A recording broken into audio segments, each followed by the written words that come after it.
हफीज बाबा नगर चंद्रायनगटा में की इन्हिदामी कार्रवाई के खिलाफ एहतजाज, कारपोरेटर्स की हाइड्रा कमिश्नर के खिलाफ नारेबाजी।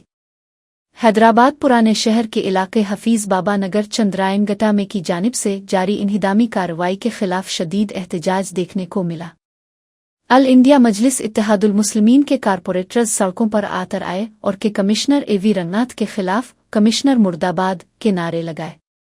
मुजाहिरीन ने इल्जाम लगाया कि कमिश्नर रंगनाथ अवाम पर दबाव डाल रहे हैं और उन पर ब्लैकमेलर होने का इल्जाम आयद किया।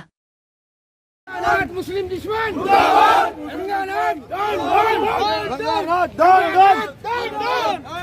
हैदरा कमिश्नर चलिए